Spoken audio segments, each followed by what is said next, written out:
Peter, um, can I move on to another story? I'm sensitive to time here.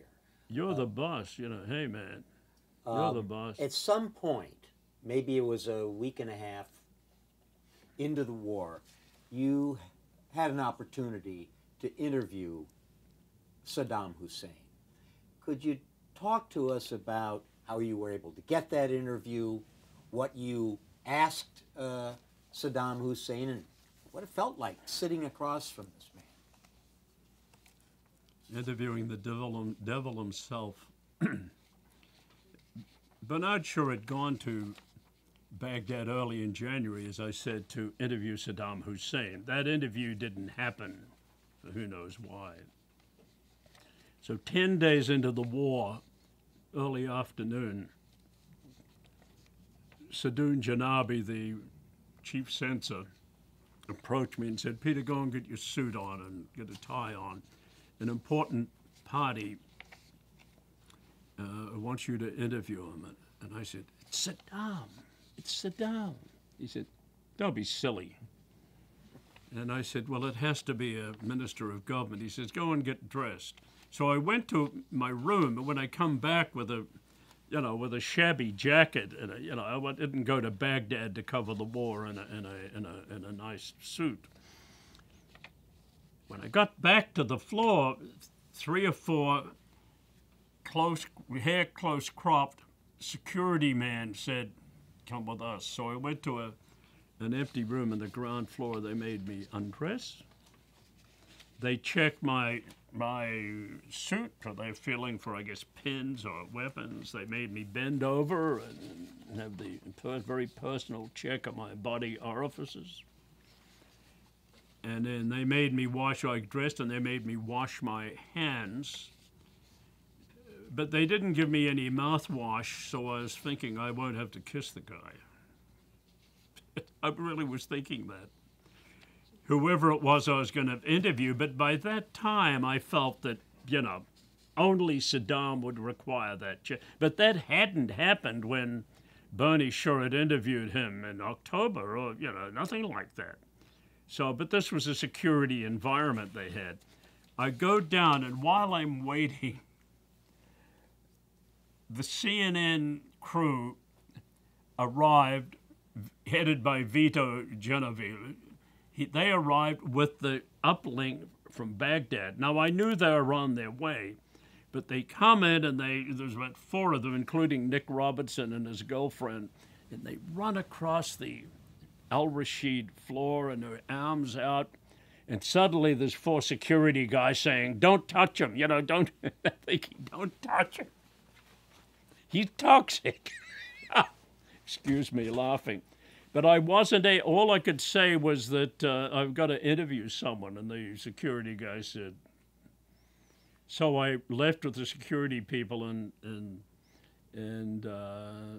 Vito and the others, Vito Maggiola, said, Vito and the others said, well, let's go getting this stuff set up. So they weren't sure I was going, but they guessed it was Saddam. So in fact, they did spend 5 hours getting it in the garden, putting it all together. It's a very complex task, and Nick Robertson was back. That was a key point.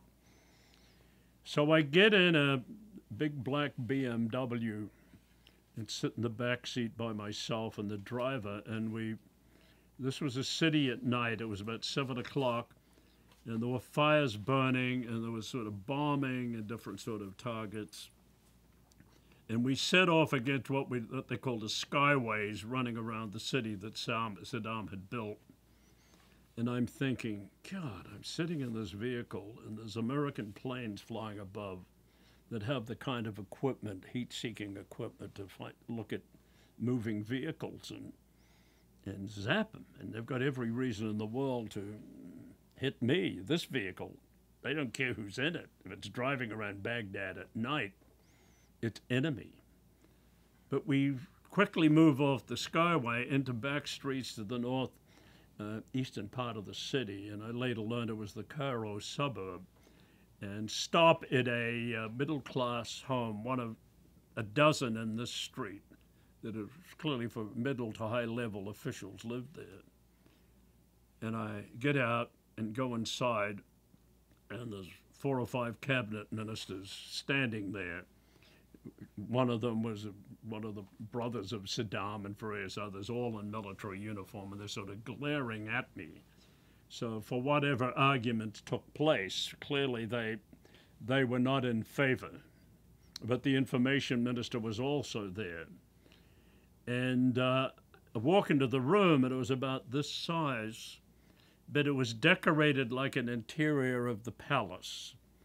The walls were white, and there was sort of medallions and big picture of Saddam.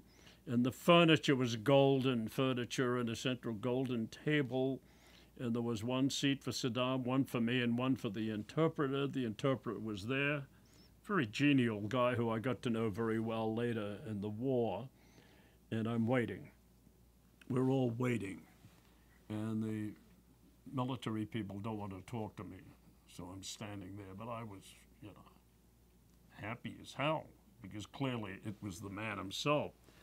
The door opens and he comes, and it was a cold night, so the wind comes in with him, and he's in a heavy top coat with a knit hat. Big guy. And he comes in and he takes his jacket off, and takes off his hat, and immaculately dressed and prepared. Like he was walking into a movie set. And the interpreter rushes up, and he says to me, "Well, welcome. And why did you stay?" He said, "Why did you stay here? Yeah, why?" And I said, "Well, this is what I do for a living." And he said, "I hope you can continue doing it for some time."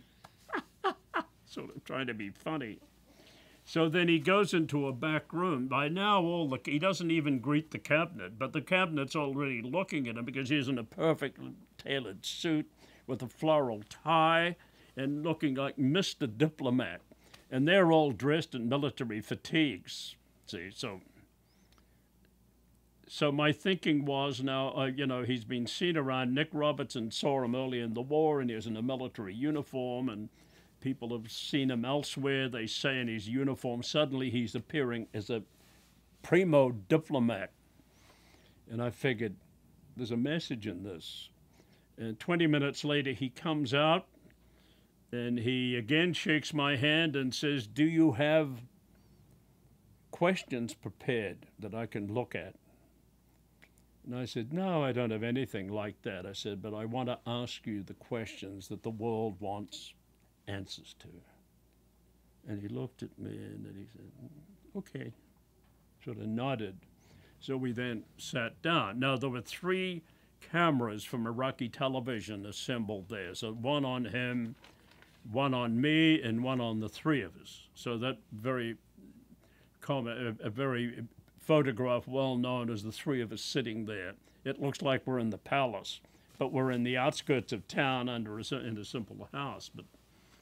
And there is Saddam. So I sat there, and I hadn't had any preparation. I didn't even know I was going to see him, but the question just popped out. I had no problem, because what I'd realized, and particularly in my television career in Central America and elsewhere, I'd interviewed Yasser Arafat, lots of prominent people, that the television interviewer has the advantage, because the interview subject, the only reason they're on television is that they have a message of some kind. I mean, why they're not? It's not a court trial.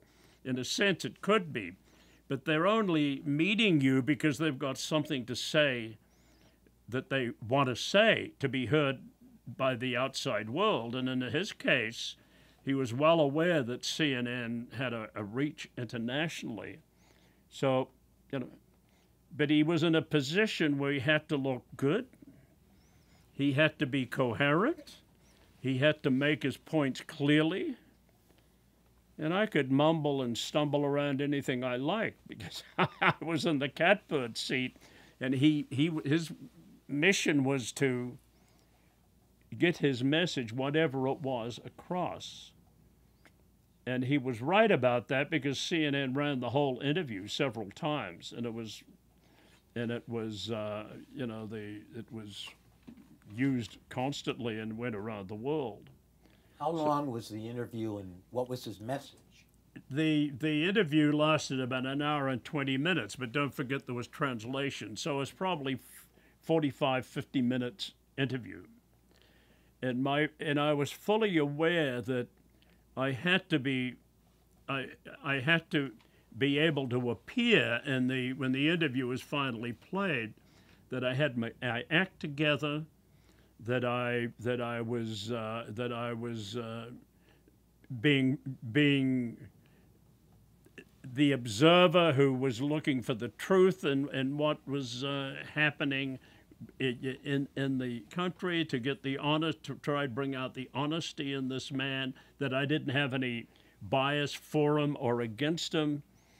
I thought, will I ask him about bombing the Kurds with gas or something? No, that's ridiculous.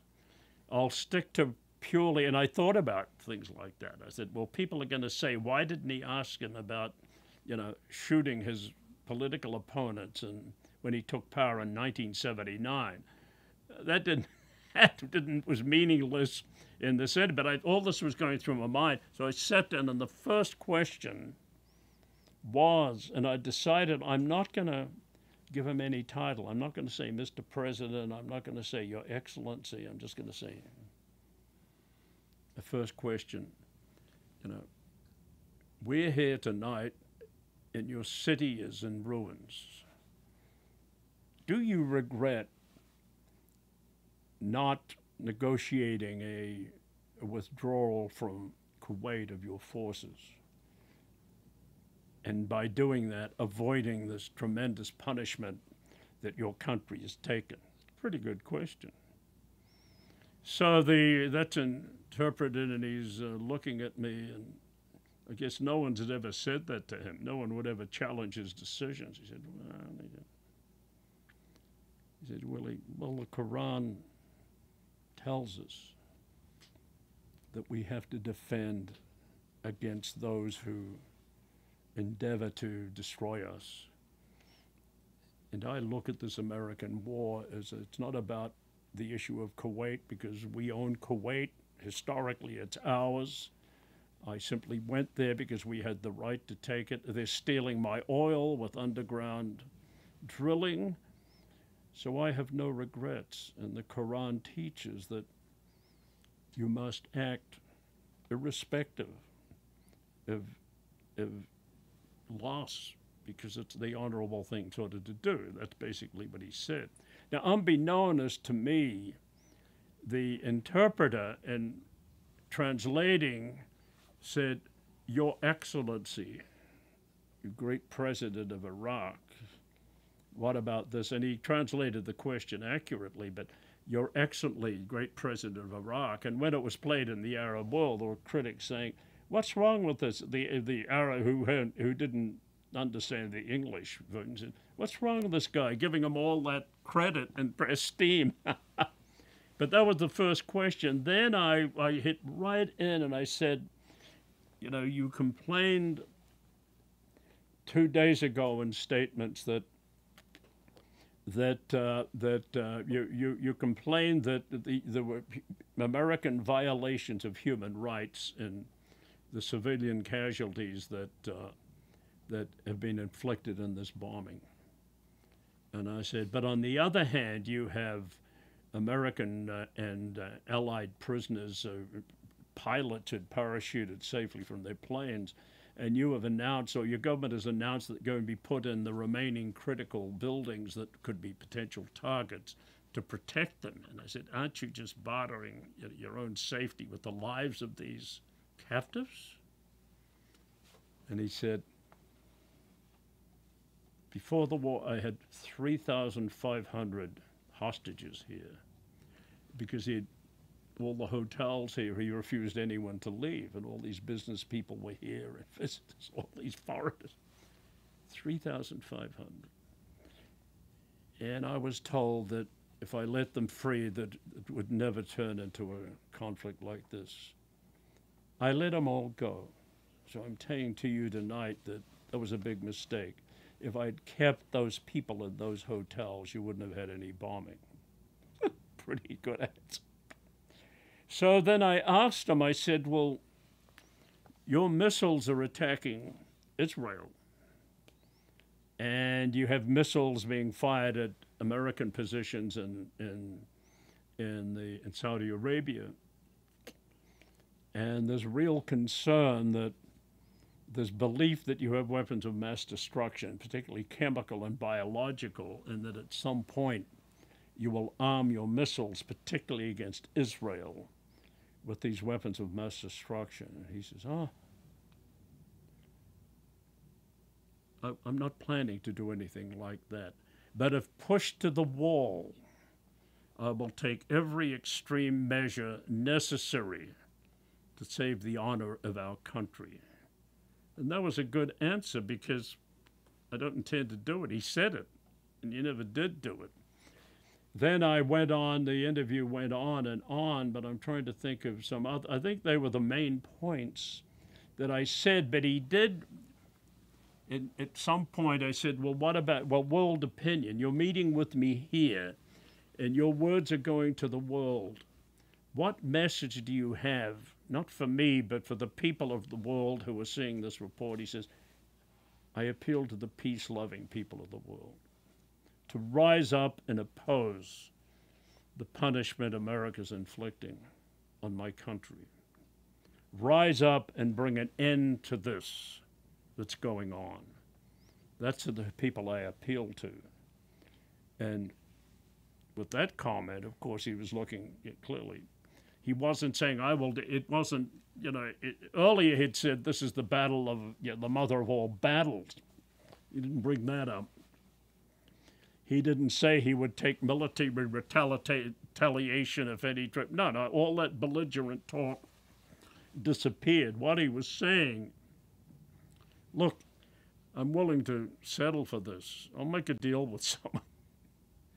And that, I think, was the basis of the argument. Now, but he was very strong and assertive. So when I went back to the hotel and made a report, Tom Johnson said, well, tell us, how did you feel about it? And I said, well, his response was sort of chilling in the way that he was, to some degree, showed a willingness to make a concession or two, but on the other hand, seemed ready to put up with the continuing punishment, and if he had to, he would arm these missiles that the U.S. hasn't been able to destroy. And the U.S. never was able to destroy those missile sites that were in the deserts, near Israel. They never did do it. In fact, after the war, at a gathering, Moshe Ahrens, the defense minister of Israel, who I got to know very well in my time covering it, he called me at this particular party I was at and says, Peter, you did a great job. And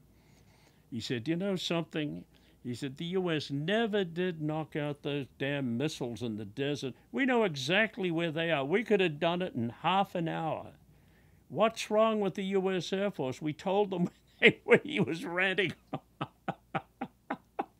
But Eddie, that was Saddam's interview, so I went back, and then by then, but there was one little extra effort. So at the end of it, Saddam got up, and he clearly felt that he had performed the purpose of his mission, and in fact he had, in the sense he'd sent messages out and sort of clarified all this rubbish he'd been spouting, since before the war and beginning. And he came over and said more pictures, so I posed for pictures standing up, and there's this big guy and little me, but he was bowing, and he shook my hand, and he seemed very satisfied. And an interesting point was that at 4 in the morning, there was a banging on my door, and this Iraqi official handed me a plastic little book embossed with the Iraqi government seal, and inside were a half a dozen pictures that had been taken and printed. And I presume that's what he routinely did to visiting diplomats. they'd come, except an ambassador or someone would visit, and before they left the country, he'd give them the picture book of him. But well, anyway, I got the picture book. But he then left, and the Iraqi television people gave me these big canisters of tape.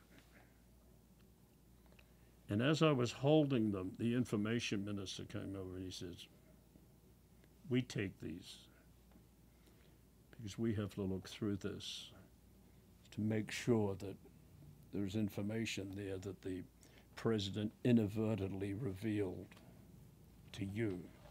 And I said, "You're not getting these tapes. They're CNN's. They're mine. You're not getting the tape." And he reached, "Yes, I am." "No." "Yes, I am." "No. They are my tapes." I said, "However, I promise you this, that I'll go back and make a copy of these tapes and our equipment and give these tapes to you tomorrow when I've copied them, and you can have them then." And he says, "Well, all right, but we must see them. And you can copy them, but don't use them at all until we've given permission." I said, "Of course, we'd never do that." So I get to take them back. I go back to the hotel, and Vito says, "Joe, we got a problem. We're never going to send this. No, we can send it tonight, and it'll take hours, but we're going to send it all." So about an hour later, or no, mid-morning, maybe about before I got the pictures, the Sadoun Janabi come and said, "Peter, the information ministry wants those tapes. They must have them." And I said, "Well, I don't have them." "What do you mean I don't have them?" "Well, they shipped them off to Amman in a taxi. We had a driver who's willing to drive at night, and he took them, and they're gonna be in Amman, but I'll bring them back later in the afternoon." And he said, "They're not going to be very happy about this."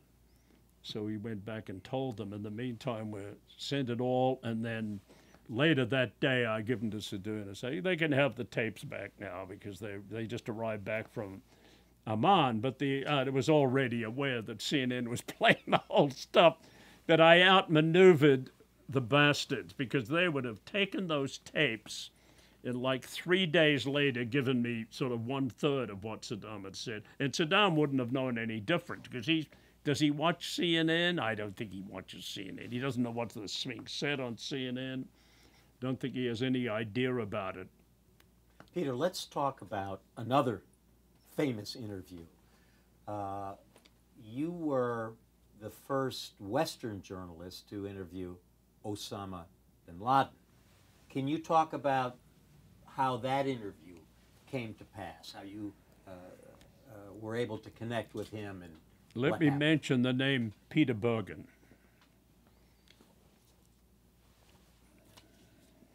Okay. I'm not allowed to mention his name? Is that Yeah, what it no. says? Do not mention Peter. No, I'm kidding you. I'm just joking with you. No. It says get him to smile. Okay. Peter Bergen, the terrorism expert on CNN today, had joined CNN a couple of years earlier as a investigative reporter, executive producer. He should have been a reporter, a good-looking guy and smart, but he preferred to be in the background. When I'd completed my book, and the editor of the Ellis Mayhew, who was the editor of the book, says, "I need some action stuff to update the book. Do something dramatic and write about it, and we'll lead the book with some of it." So I went by, had 2 years leave from CNN. I went there and I said, "Give me something actionable to do." And they said, "Well, you can go with Peter Bergen, because we're doing a documentary on the World Trade Center attack of 1993, when a truck bomb under one of the towers was exploded, killing a few people, causing a lot of trouble. And the perpetrators had been rounded up by 1993, and so Peter Bergen was given the task of sort of tracing their routes in the world, and all the routes led to Afghanistan. So I joined the team. So there was Peter Bergen and Peter Juvenile, the cameraman, and a couple of other people who knew Afghanistan well. And off we go, and we spend 6 weeks there. I come back, and I write a chapter for the book, and it's a good chapter. It's dramatic. And part of that chapter led the book, and the other part ended the book. So in the meantime, Peter Bergen and his team put together a documentary, which basically the title was,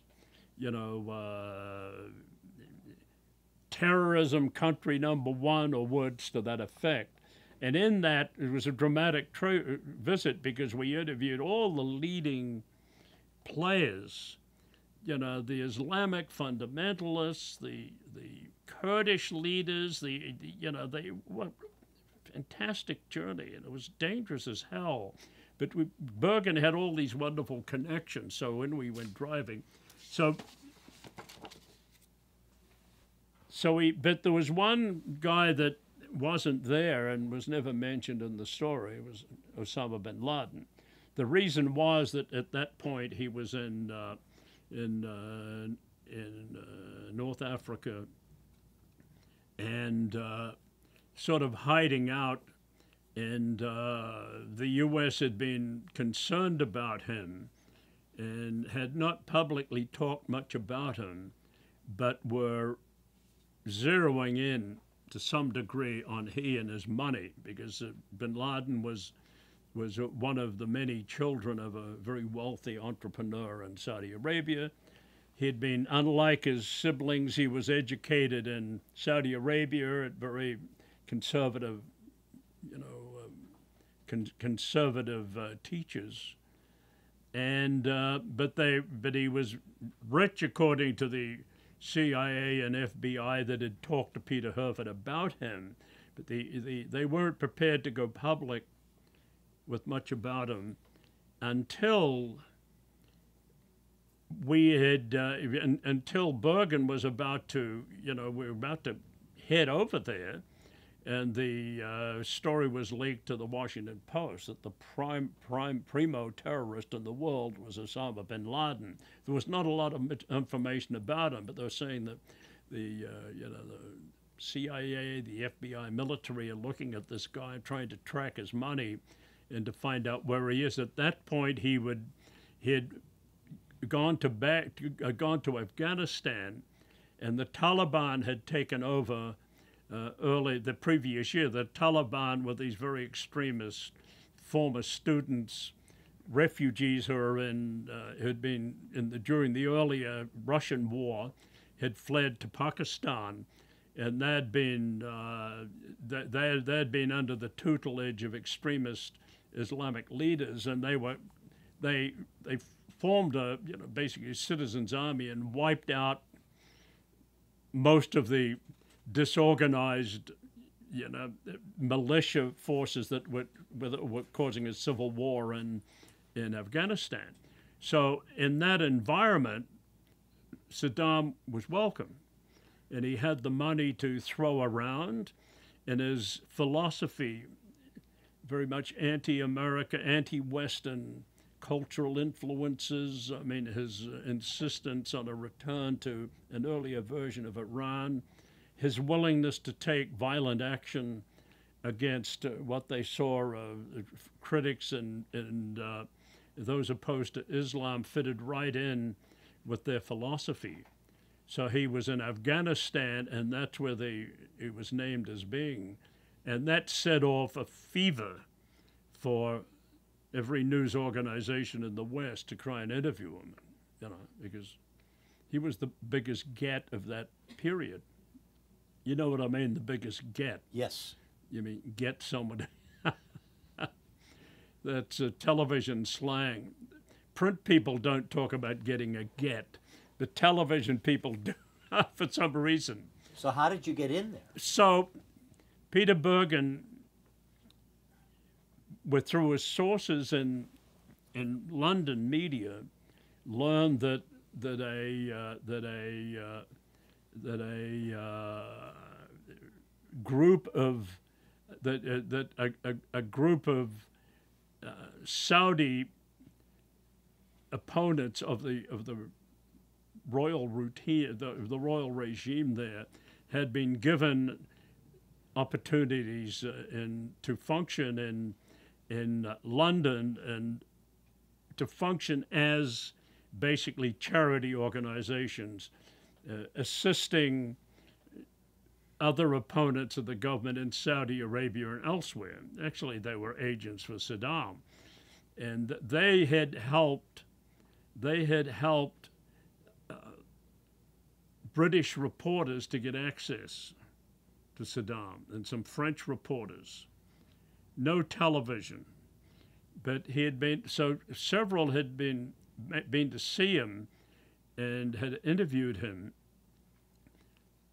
But by the time Bergen got into the act early in 1997, this group of people, including there were about 4 or 5 involved in that group, told him that they had requests from CBS, NBC, BBC, and that CNN had to be on a list. So when he came back, he got in touch with me and said, "Peter, you're in on this if we get to see him.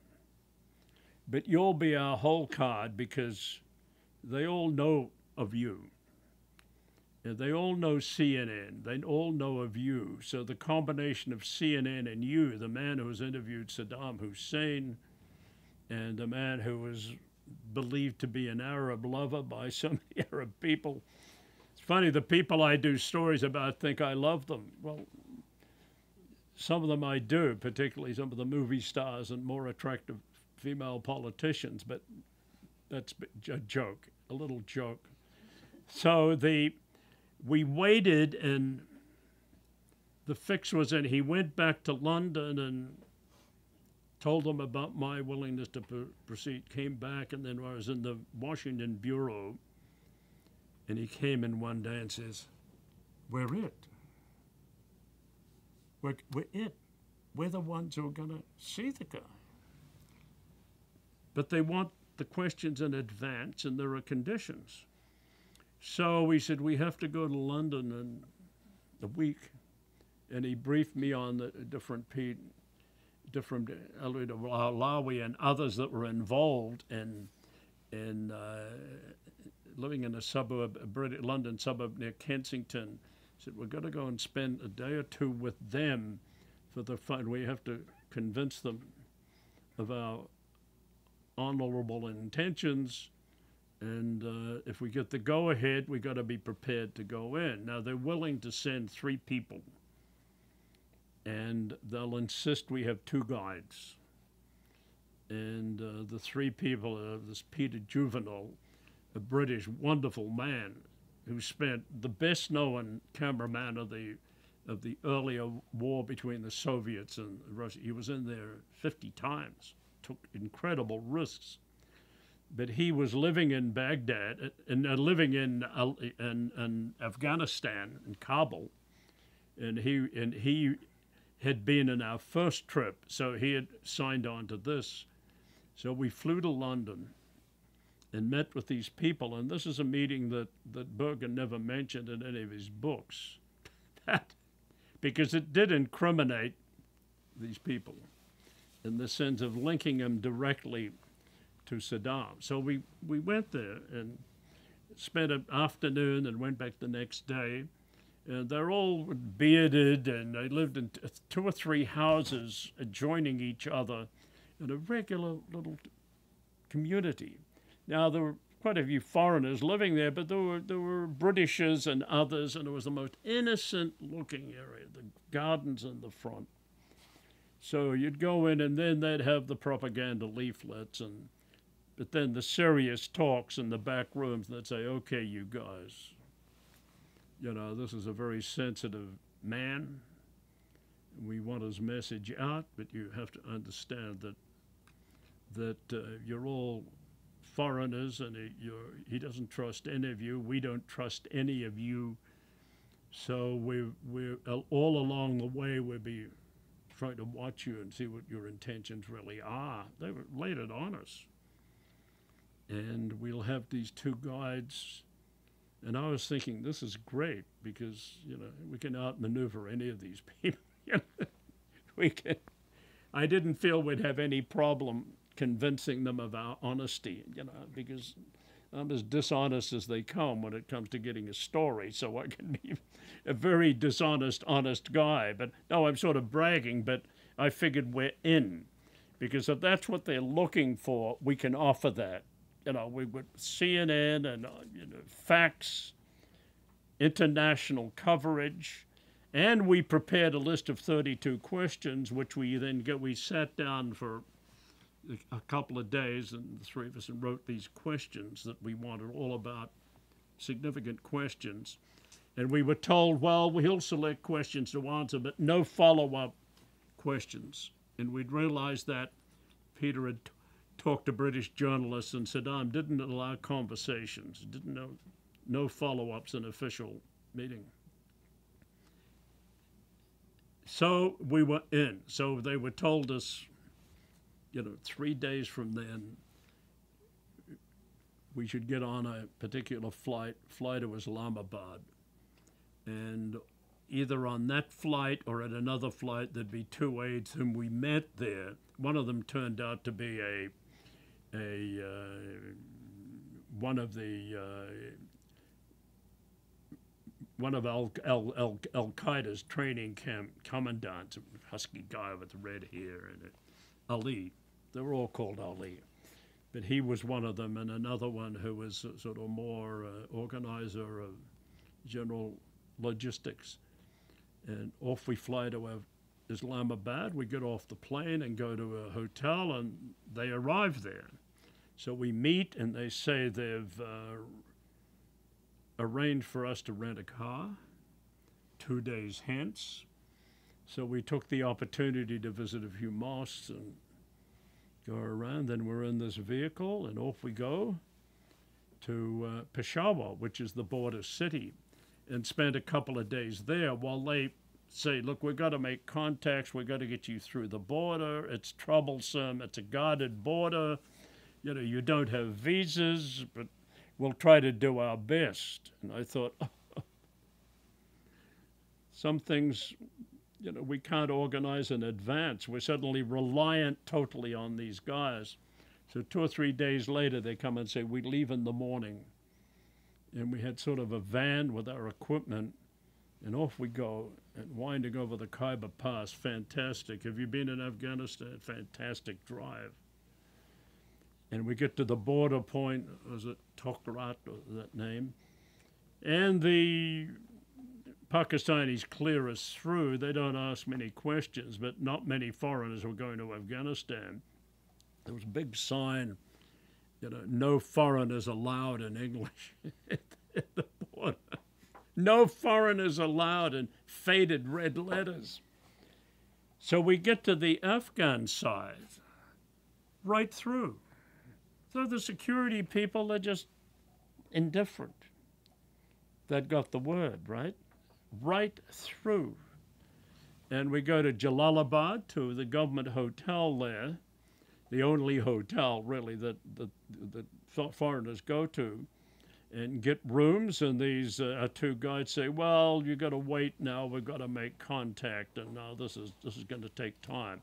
So 1 day, 2 days, third day, a young Arab man, smartly dressed, with a trim beard, fluent English speaking. He's an aide to bin Laden. He sits down and says, okay, you guys, we may allow you to visit our leader.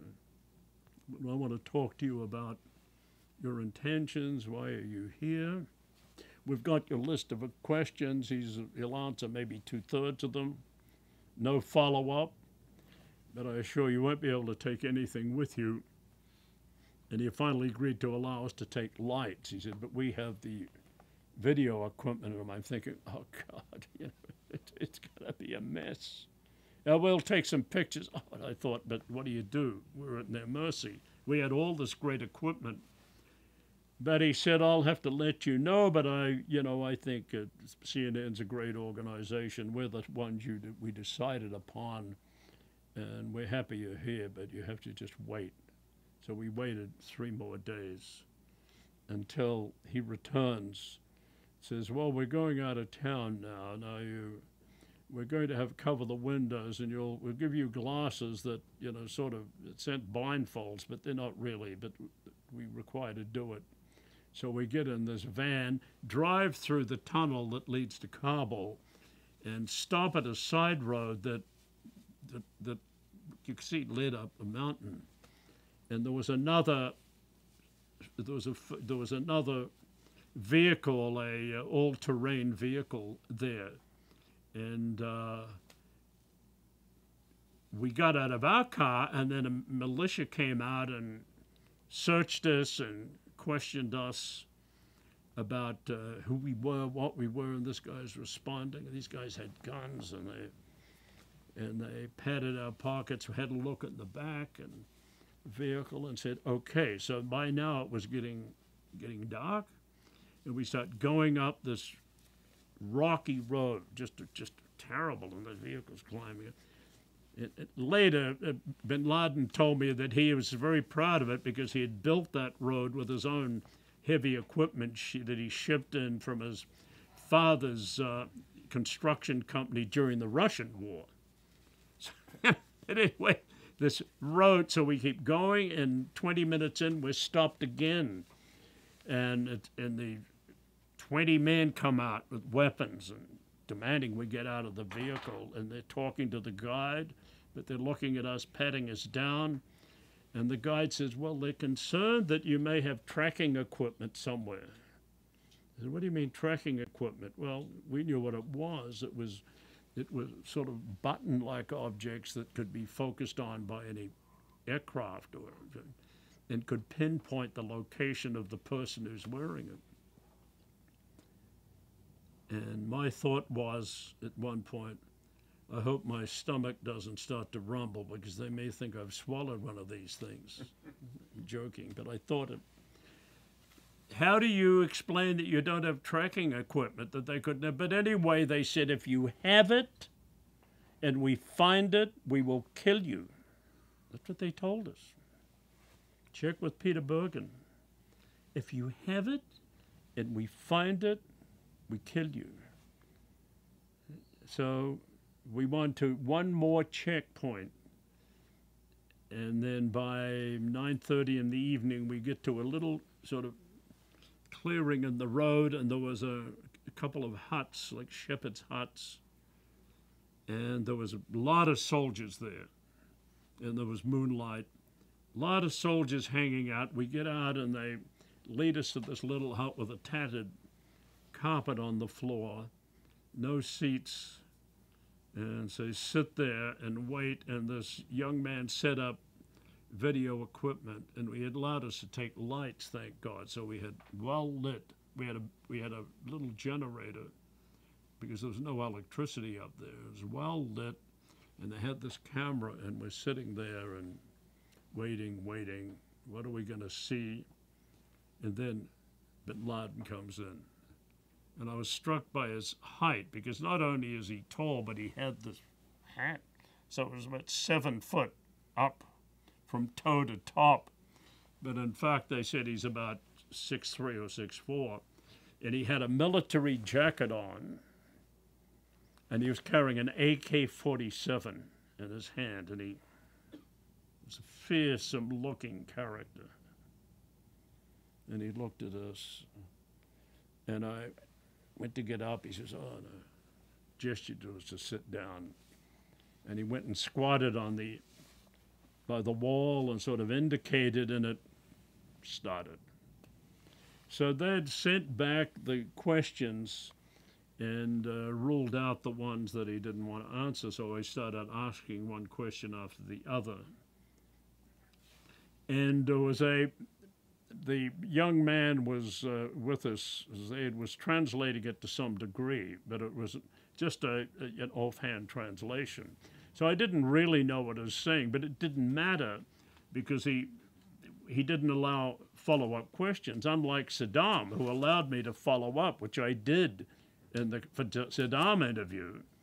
But bin Laden, smart enough so he'd make a statement, and that statement stood. He didn't have to justify any questioning of it. Smart guy. So I asked one question after the other, and he was sitting there, and he was confident, and he would be sometimes, and I'm talking about the American military, his face would screw up angrily. Other times he'd be serene, talking about Islam and the role of it, and then he'd get angry again. We asked him about, well, really important issues about, you know, his view of the role of, you know, to what degree would he endeavor to launch attacks upon military installations in the Gulf the Gulf area, and along the Arabian Peninsula area, because there'd been 2 or 3 incidents, terrorist incidents against American shipping and American barracks in Saudi Arabia. He didn't accept the fact that he's claimed he didn't get involved in any of those, which we learned later he was. But he did lay claim to a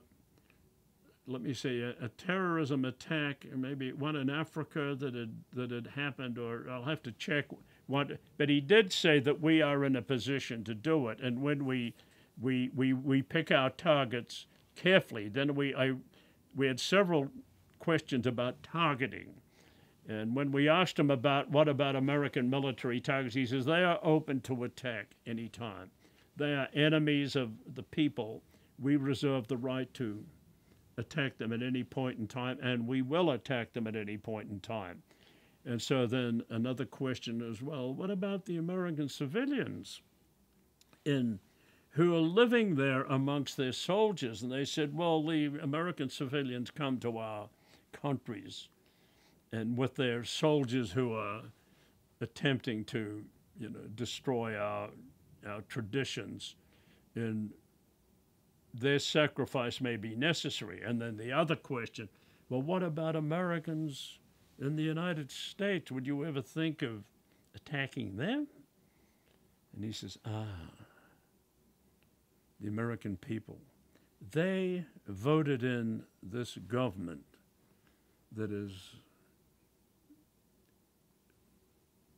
present in our land. The soldiers are here, the culture is here. They are as involved in attempting to abuse Islam, attempting to change Islam and destroy it, and they are as vulnerable and as responsible as any soldier who is here. Did I ask him, well, are you going to blow up the World Trade Center? No. But that was the indication of the other. That was an important response. And would he negotiate with anyone in good faith? No. Well, actually, that question he didn't want to respond to. It was a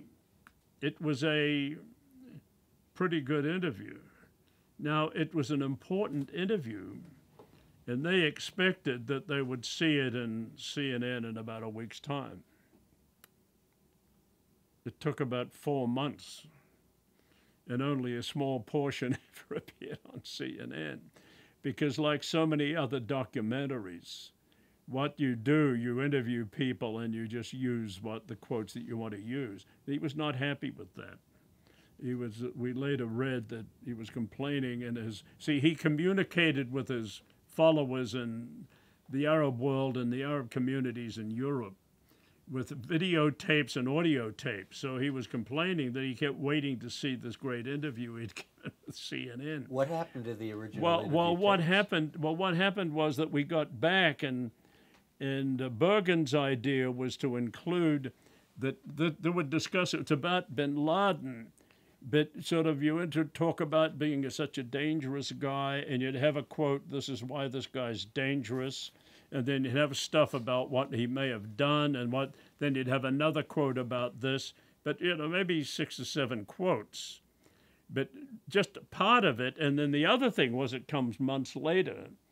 So, so in this kind of documentary, this is television's wasteful use of these interviews. For example, I was this is diverting for a minute, but at a campaign on a documentary I was doing in southern African countries, sort of who were interested in peace proposals. So we went to Zimbabwe, to South Africa, to all countries around the Namibia, and I interviewed, the Congo, and we interviewed 6 chiefs of state, and only 3 of those we used in the 5 packets we did. We didn't even use any of the other stuff, and that was unfortunate because they all thought they're talking to CNN, and I was telling the producer, it wasn't Bergen, I said, we should use this stuff this is great.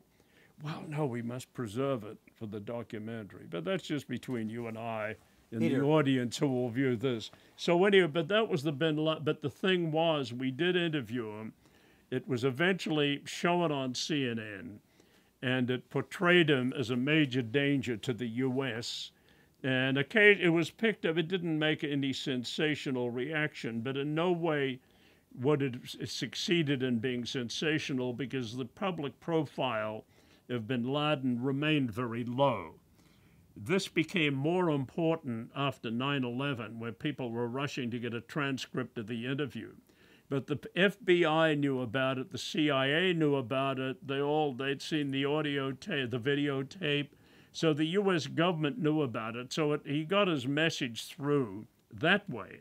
But in terms of reaching an international audience with it didn't really succeed. I've only got about 10 minutes left, so I'm going to try to wrap it up with a few questions that I'll ask you to reflect on your career. And I'm sorry we only have 10 minutes, so... I'm available tomorrow all day. I'm kidding. I leave first thing in the morning, don't I, Jenny? She wants to get me out of town before I come back. Okay, what are the questions? Let's take it up to today, where we have the highest office in the land, the President of the United States, announcing, in effect, a war against the press, against journalists, calling the journalists the enemy. What's the biggest challenge facing journalists and journalism today in the age of Trump? The biggest challenge is convincing a majority of Americans that he's wrong, that he's a huge danger to the freedom of press, that is a tradition of this country that's lasted for 200 years and survived many previous attempts to undermine. But how do you have more Americans, enough Americans to vote him out of office in 2 years? Now you have enough Americans to provide change in California. I live in Orange County, and there were 4 Republican seats in the congressional seats, my own 48th district. This election wiped out all those Republicans, and it's all Democrats. So how do you convince more in the public to dump him? Because now the media, that's it, you get rid of this immediate menace. Now, to answer another part of the question, the traditions of the media in the United States are very, very deep. Trump is attempting to shake this whole edifice, and there's cause to worry.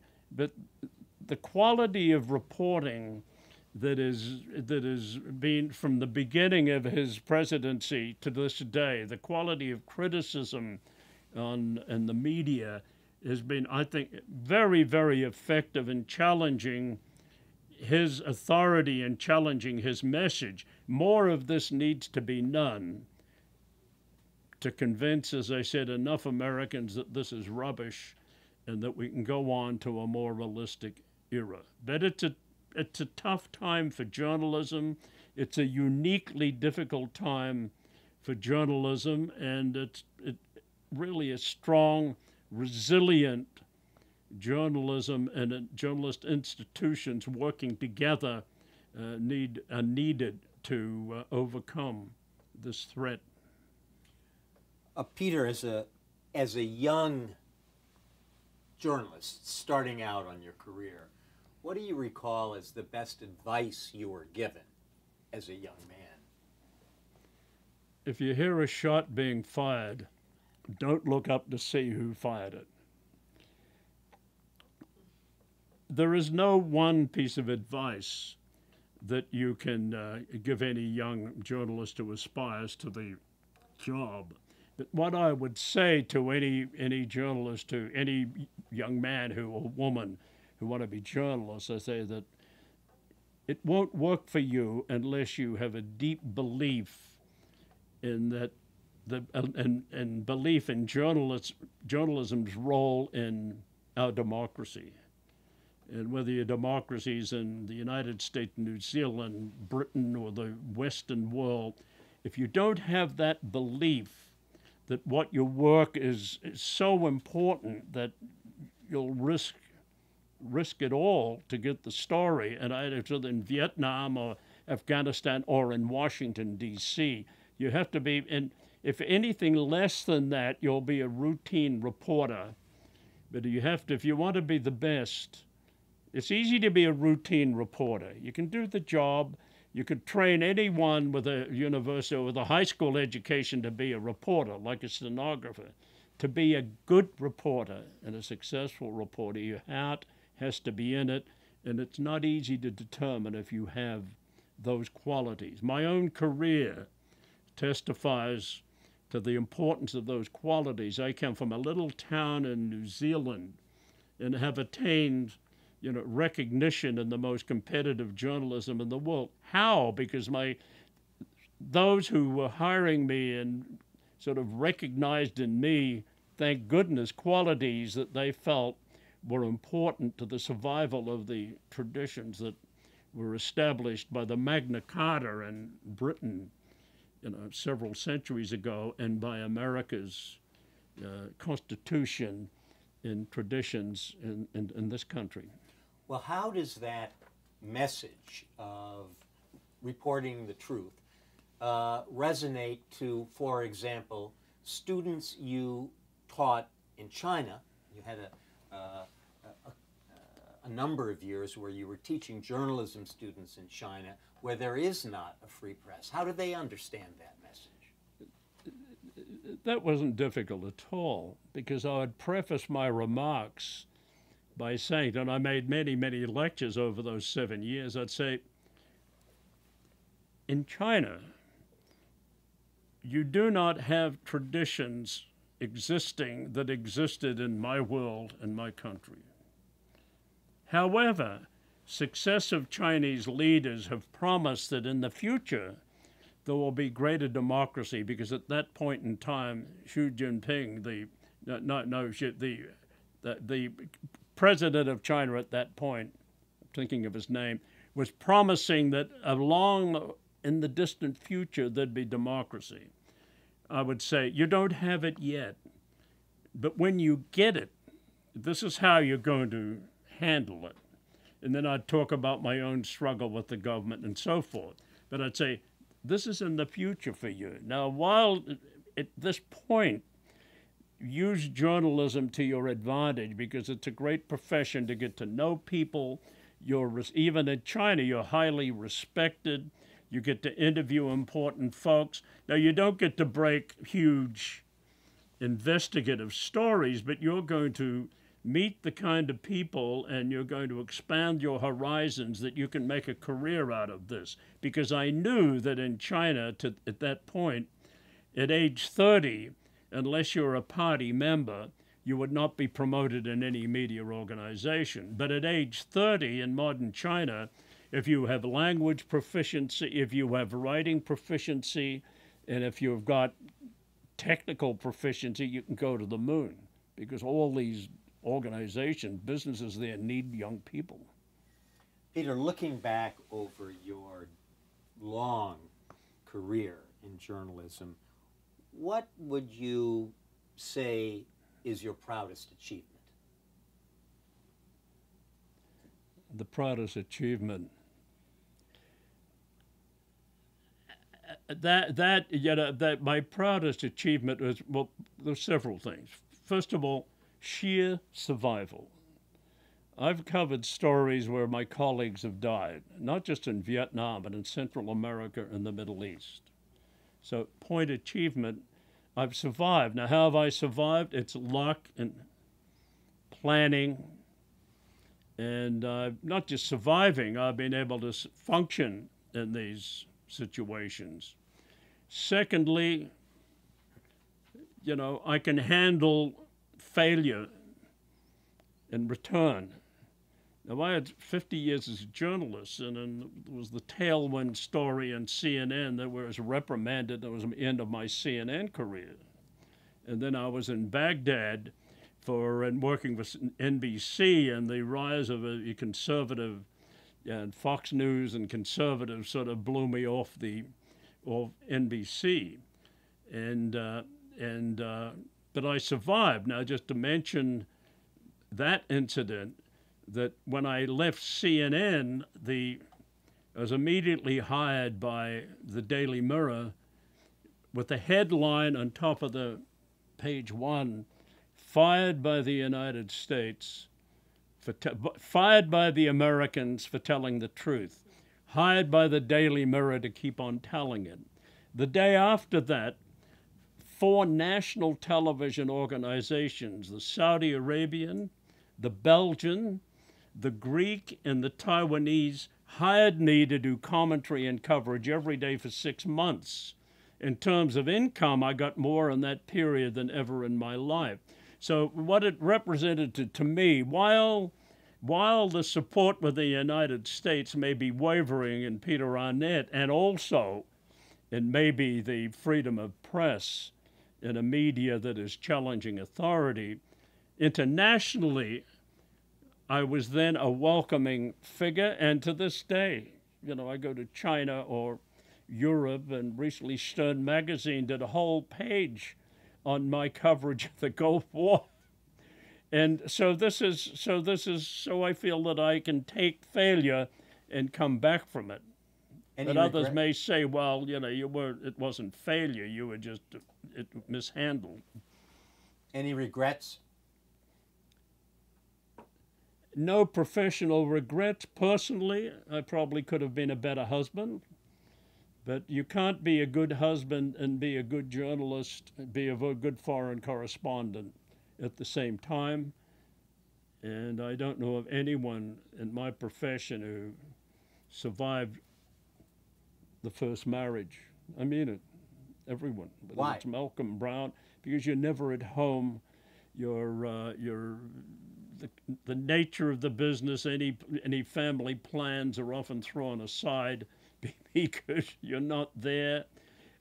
A degree of jealousy for the notoriety or the increased interest in you as an individual that may challenge a wife's feelings about you, or jealousy. But I regret it. But again, in my life, I've turned that all around. So the woman I married, in 1964, we've been happy together for 10 years now, and it's been wonderful. And my children that I had in those many years ago are still very close to me. And but I know this, that a happy conventional marriage. Now, it worked in Vietnam because my family was in Saigon, and it was the nature of that war to go out for a few days and come back. And CNN, the nature of CNN was to send you to Baghdad for 6 months at a time, or to Israel, and you were sent to places like Russia where you couldn't take a wife or family. It just wasn't practical. So I regret paying less attention to my marriage than to my career. But on the other hand, I feel my career was of value to this great democracy that I'm working in and the great traditions of the media. And so had my wife here, she'd say, well, the bastard left me, but now he's back and I'll make him behave. Last question, Peter. Is that what your first wife says to you? I'm not being interviewed, Peter. You are. A last question. Okay. Last okay. question. How would you like to be remembered as a journalist, Peter? How would I like to be remembered? I'd like to be remembered as the reporter who knew how to. I'd like to be as the reporter who knew how to utilize the great opportunities that journalism brought to him. Even at great sacrifice, personal sacrifice, I didn't let any opportunity pass by. I covered everything, and anything less than that, anything less than what I did would have meant I wouldn't be here talking to you, whether it was staying in Vietnam, going that extra mile with the unit, staying in Baghdad in 1991, or doing so many other things, going that extra, making that extra effort to get the story and conveying it back to the great news organizations I work for. You know, the key to my career is that I work for two great news organizations, the Associated Press and CNN. They carried me through 50 years, really, of opportunities. But I knew when I worked for them that I would give them my best effort. And it's true, as I'm giving you my best effort in this interview, despite all the strange questions you're asking me. Okay. Peter Arnett, on behalf of the Television Academy Foundation, we thank you very much for sitting with us.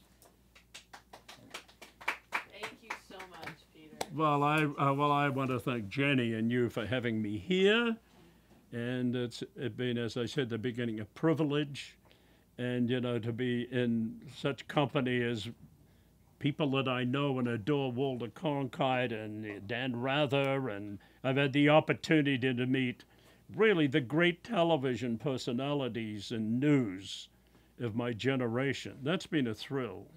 That's been a thrill, and this is the icing on the cake to be included in the Foundation's archives. Thank you, Jenny. Thank you so Got much. it, got I it. wish we could talk to you all week. I know.